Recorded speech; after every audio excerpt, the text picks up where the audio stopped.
پیر محمد فضل ربانی زاہدی دامت برکاتہم العالیہ، اور اس سے پہلے حضرت قاضی احسان احمد صاحب نے جس خوبصورتی کے ساتھ اپنے ارشادات عالیہ سے نوازا، اس میں دقائق بھی تھے اور روح میں اتر جانے والی کیفیت بھی تھی۔ میں اس وقت تک اسی سحر میں مبتلا ہوں۔ فی الواقع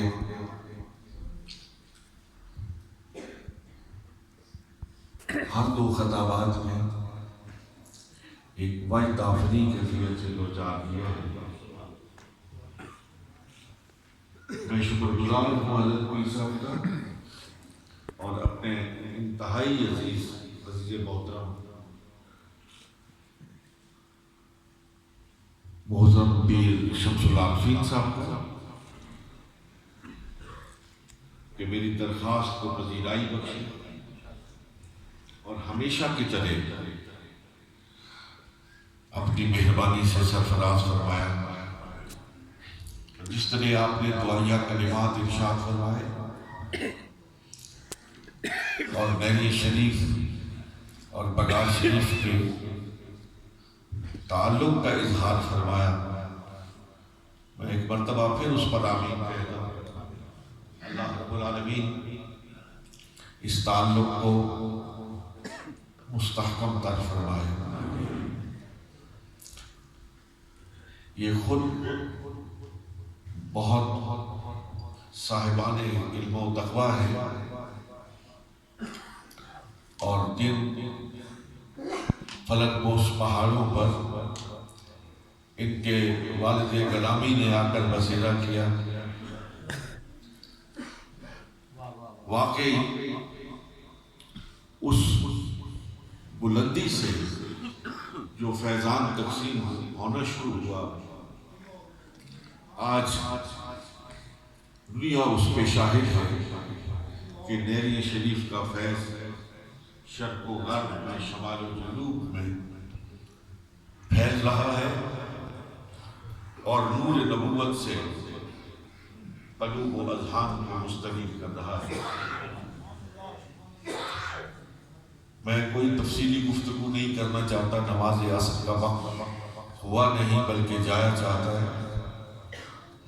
میں صرف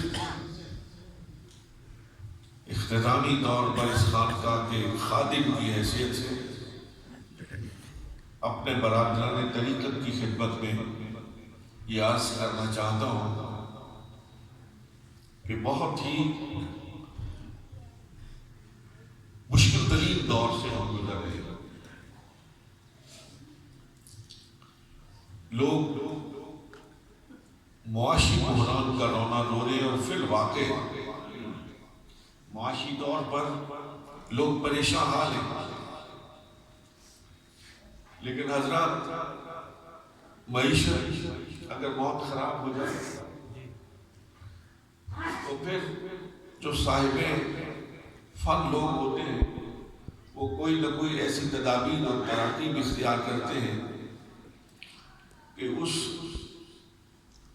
بیٹھ جانے والی معیشت کو پھر سہارا دے کر کھڑا کر دیتے ہیں۔ لیکن مجھے جس بات کا رونا ہے اور مجھے جس جانب آپ کو متوجہ کرنا ہے وہ ہماری اخلاقی ذوق-و-حالی ہے، اور حقیقت یہ ہے کہ ہمارے ہر بحران کی جڑ ہماری اخلاقی بدحالی ہے، اور روز بروز ہر آنے والے دن ہم اس اخلاقی پستی کے دلدل میں دھنستے چلے جا رہے ہیں۔ معاشی طور پر گرنے والی قوم کو اٹھایا جا سکتا ہے، لیکن اخلاقی طور پر جو قوم گر جائے پھر اس کو اٹھانا ازحد مشکل ہو جاتا ہے۔ توجہ اس لیے اس جانب مبذول کروا رہا ہوں کہ اخلاقی پستی سے اٹھانے کے لیے آج کے اس شکست و ریخت کے دور میں بھی، اس ٹوٹے پھوٹے دور میں اور خانقاہی دور پر بھی، زمین زبو حالی کے دور میں بھی، اگر اس معاشرے کی کوئی پناہ گاہ ہے تو وہ خانقاہ ہے۔ یہیں سے پھر اخلاق کا درس دیا جانا ہے، دیا جا رہا ہے، اور میں تملق کی بنیاد پر نہیں، کسی خوشامد کی بنیاد پر یہ الفاظ نہیں کہہ رہا ہوں، بلکہ ایمان سے، ایمان کی جمعیت سے یہ عرض کر رہا ہوں کہ جن خانقاہوں میں پیر فضل ربانی جیسے درویش بیٹھے ہوئے ہیں، قوم کو مایوس نہیں ہونا چاہیے۔ پھر سے انشاءاللہ العزیز اخلاق عالیہ کا دیا جلے گا، اخلاقی قدریں جو مرجھا چکی ہیں پھر ان پہ شادابی آئے گی۔ ہماری نسل نو، ہمارے یہ نونہال جن کی پستی کا ہم رونا رو رہے ہیں، یہی انشاءاللہ العزیز ہمارا کل کا درخشاں مستقبل ہوگا۔ اقبال نے کہا تھا، دیگر گو ہے جہاں تاروں کی گردش تیز ہے ساقی، دلے ہر ذرہ میں غوغائے رستہ خیز ہے ساقی، متاع دین و دانش لٹ گئی اللہ والوں کی، متاع دین و دانش لٹ گئی اللہ والوں کی، یہ کس کافر ادا کا غمزہ خونریز ہے ساقی۔ لیکن اقبال نے جب ان درویشوں کے چہروں کی طرف دیکھا، ان خانقاہوں سے پھوٹنے والی روشنی کو دیکھا، تو پکار کے کہا کہ نہیں ہے نا امید اقبال اپنی کشت بینا سے، نہیں ہے نا امید اقبال اپنی کشت بینا سے، ذرا نم ہو تو یہ مٹی بڑی کر گئے ہے۔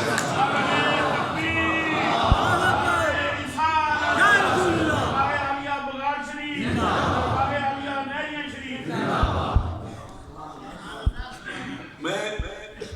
حضرت پیر صاحب ایک خانقاہ درگاہ کا خادم ہونے کی حیثیت سے نہیں، بلکہ لوگوں میں گھوم پھر کر ایک شاہد کی حیثیت سے آپ کی خدمت میں آنا کرنا چاہتا ہوں۔ مختلف جگہوں پہ آنا جانا ہوتا ہے، میں نے دیکھا کہ نئی سوچ رکھنے والے وہ لوگ جو کسی وقت تصوف کا اور ان خانقاہوں میں بیٹھے ہوئے خاک نشینوں کا مذاق اڑایا کرتے تھے، خدا کی قسم میں خانہ خدا میں بیٹھ کر کہہ رہا ہوں کہ آج وہ بیک زبان یہ کہہ رہے ہیں کہ اس بھنور میں پھنسی ہوئی کشتی کو اگر کوئی ساحل مراد پر لے جا سکتا ہے تو وہ یہ اہل خانقاہ ہی ہوتا ہے۔ یہ آواز میں ایک طرف سے نہیں، دو طرف سے نہیں، یقین کیجئے ہر طرف سے یہی سنتا چلا آ رہا ہوں، اور مجھے اپنے اہل خانقاہ کے مقام اور مرتبے پر سر دھنے کو جی چاہتا ہے کہ پھر سے اہل ثروت، اہل خرد اور ارباب حل و عقد اس بات پر متفق ہو چکے ہیں کہ تمام دہلیزوں سے ہٹ کر دہلیز مصطفیٰ پر آیا جائے۔ میں نے چند روز پہلے وزیر اعظم پاکستان کی زبان سے یہ سنا تو یقین کیجئے میرا دل فرط عشق رسول سے جھوم اٹھا۔ انہوں نے کہا کہ میں شرق و غرب کو دیکھنے کے بعد اس نتیجے پر پہنچا ہوں کہ اگر امت مسلمہ اور بالخصوص پاکستان کے مستقبل کی بقا کی ضمانت ہے تو وہ صرف اور صرف حب رسول ہے.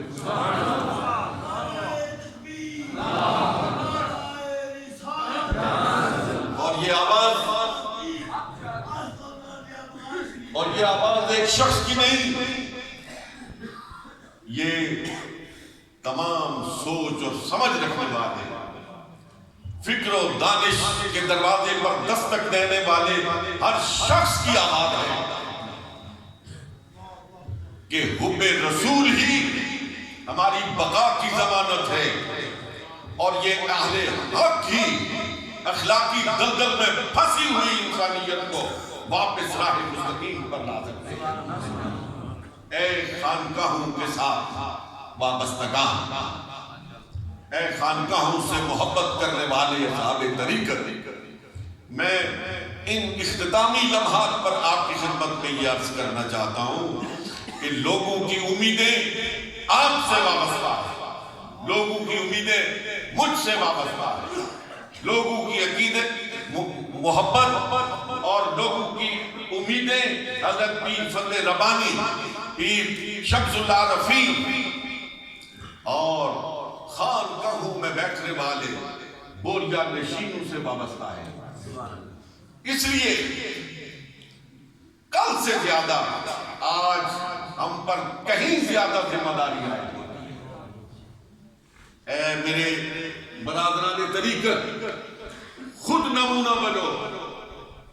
اپنے بچوں کو نمونہ بناؤ، خود نمونہ بنو، اپنے خاندان کو نمونہ بناؤ، خود محبت رسول کا شاہکار بنو، اور اپنے بچوں کے دلوں میں حب رسول کی جوت کو جگاؤ. خود نمازی بنو، اپنے بچوں کو نمازی بناؤ، خود اخلاق حسنہ سے آراستہ اور پیراستہ ہو، اپنے بچوں کو اخلاق حسنہ سے آراستہ اور پیراستہ کرو. خود اپنے گھروں کے اندھیروں کو تلاوت قرآن مجید سے نور علی نور کر دو، اور پھر اپنی بستیوں کو جگمگا دو، اپنے شہروں کو جگمگا دو. خدا کی قسم ان کمکموں سے اور ان روشنیوں سے تمہارے گھروں کی تاریکی دور نہیں ہوگی. ان روشنیوں سے تمہارے شہروں، تمہارے بازاروں میں پھیلی ہوئی گندگی کی تاریکی کو دور نہیں کیا جا سکتا ہے. اگر حقیقی طور پر اجالا چاہتے ہو اور واقعتاً اپنے گھروں میں روشنی چاہتے ہو تو نماز فجر کے بعد تمہارے گھروں سے قرآن کی آواز آئے. تم میں سے کسی کی نماز فجر قضا نہیں ہونی چاہیے. خود مسجدوں کا رخ کرو اور اپنے بچوں کو انگلی پکڑ کر مسجدوں کا راستہ دکھاؤ. میں تمہیں یقین دلاتا ہوں کہ جس دن ہم نے محبت رسول میں ڈوب کر اللہ رب العالمین کے خوف کی دولت سے مالا مال ہو کر اپنے لیے راستے کا انتخاب کر لیا، منزلیں آگے بڑھ کے آپ کے اور میرے قدم چنائیں گے. مجھے معلوم ہے کہ آج باپ بیٹے سے ناراض ہے، بیٹا باپ سے ناراض ہے، طلاق کا تناسب بڑھتا چلا جا رہا ہے. ہر روز ہر بستی میں نہیں، ایک چھوٹے چھوٹے محلے میں کئی طرح کے واقع ہوتی ہیں. بیوی اور خاوند کا احترام ختم ہو چکا ہے. بڑے اور چھوٹے میں جو ادب اور احترام کے رشتے تھے وہ آہستہ آہستہ دم توڑ رہے ہیں. وہ اقبال نے شکوہ میں کہا تھا، جواب شکوہ میں اللہ رب العالمین کی زبان بن کے کہ تم کیوں رو رہے ہو؟ وجہ کیا ہے؟ اقبال کہتا ہے واعظ قوم کی وہ پختہ خیالی نہ رہی، واعظ قوم کی وہ پختہ خیالی نہ رہی، بلکہ طبی نہ رہی، شعلہ مقالی نہ رہی، فلسفہ رہ گیا تلقین غزالی نہ رہی، رہ گئی رسم اذان روح بلالی نہ رہی، اور مسجدیں مرثیہ خواں ہیں کہ نمازی نہ رہی، مسجدیں مرثیہ خواں ہیں کہ نمازی نہ رہے، وہ صاحب اوصاف حجازی نہ رہے۔ اقبالی کا ایک شعر لو کے زبان ہے، حضرت صاحب آپ کی اجازت سے آج پھر اس اذان کی ضرورت ہے، پھر اس سجدے کی ضرورت ہے۔ اقبال کہتا ہے وہ سحر جس سے لرزتا ہے شبستان وجود، وہ سحر جس سے لرزتا ہے شبستان وجود، ہوتی ہے بندہ مومن کی ادا سے پیدا۔ آج اس اذان کی ضرورت ہے، آج اس اذان کی ضرورت ہے، آج اس نماز کی ضرورت ہے کہ ادھر مومن کہے سبحان ربی الاعلیٰ، اور ادھر بلندیوں سے آواز آئے لبیک یا علی، لبیک یا علی، میرے بندے مانگ تو صحیح کیا مانگتا ہے۔ جس دن ہماری اذان میں یہ کیفیت پیدا ہو گئی، جس دن ہمارا سجدہ اس کیفیت سے لبریز ہو گیا، پھر مسلمان انشاءاللہ العزیز اپنے عروج کو پہنچے گا، اپنے کمال کو پہنچے گا، پھر ہر بحران دم توڑ کر رہ جائے گا، اور مسلمان کے مقدر کا ستارہ چمکتا ہوا ساری دنیا کو دکھائی دے گا۔ آؤ آج اس مجلس سے حضرت خواجہ عبدالرحمن اور حضرت مولانا حافظ حبیب اللہ رحمۃ اللہ تعالیٰ علیہ، جن کی زندگی کا مشن صرف اور صرف ایک تھا کہ جناب محمد رسول اللہ صلی اللہ علیہ وسلم کی سنت مطہرہ پر عمل کیا جائے، سنت مطہرہ کے مطابق اپنی زندگیوں کو استوار کیا جائے۔ وہ شب زندہ دار بھی تھے، لیکن ان کے دن، ان کے دیگر مشاغل، ان کے برادری کے ساتھ معاملات، ان کے اپنے لواحقین کے ساتھ معاملات، ان کی دنیاوی زندگی بھی محمد عربی صلی اللہ علیہ وسلم کے حکم کے مطابق تھی۔ آج جس طرح حضرت صاحب نے فرمایا، یہ اس گاؤں میں، اس گاؤں کے آس پاس بڑے بڑے سردار گزرے ہیں، بڑے بڑے ذیلدار گزرے ہیں، بڑے بڑے عہدوں والے، تندراک والے گزرے ہیں، لیکن یقین کیجئے چوتھی نسل کے بعد ان کی نسل کے لوگوں سے آبا و اجداد کے نام پوچھے جائیں ان کو یاد نہیں ہے۔ یہاں بھی بہت سارے لوگ بیٹھے ہوئے ہیں جن سے اگر ان کے دادا سے اوپر کا شجرہ پوچھا جائے تو یاد نہیں ہے، لیکن خواجہ عبدالرحمن رحمۃ اللہ علیہ کی تاریخ وفات بھی ان کو یاد ہے، حضرت مولانا حافظ حبیب اللہ رحمۃ اللہ تعالیٰ علیہ کی تاریخ وفات بھی ان کو یاد ہے، حضرت مولانا محمد ہاشم رحمۃ اللہ علیہ کی تاریخ وفات، حضرت خواجہ غزنوی رحمۃ اللہ تعالیٰ علیہ کی تاریخ وفات لوگوں کو یاد ہے، اس لیے کہ جو اس کے نام پہ بٹھے ہیں ان کا نام بھی زندہ رہتا، ان کا کام بھی زندہ رہتا، نہ ان کے نام کو کوئی مٹا سکتا ہے، نہ ان کے کام کو کوئی مٹا سکتا ہے۔ میرے انتہائی قابل احترام سامعین محترم، میں ایک مرتبہ پھر آپ کی خدمت میں یہ عرض کرنا چاہتا ہوں کہ اپنی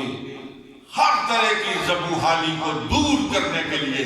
دامن مصطفیٰ سے وابستہ ہو جائیے اور اپنے مشائخ کرام کی زندگیوں کو اپنے لیے مشعل راہ بنائیے۔ صرف ان کو یاد کر لینا ہی کافی نہیں، ان کی زندگیوں سے سبق حاصل کرنا چاہیے، ان سے محبت بھی کیجیے اور ان کی زندگیوں کو سامنے رکھ کر اپنی زندگیوں کا لائق عمل مرتب کیجیے۔ پھر دیکھیے اللہ رب العالمین کی رحمت کی چادر میرے اور آپ کے ساتھ پر کس طرح فکر ہوتی ہے۔ تمام حضرات سے درخواست ہے کہ ایک مرتبہ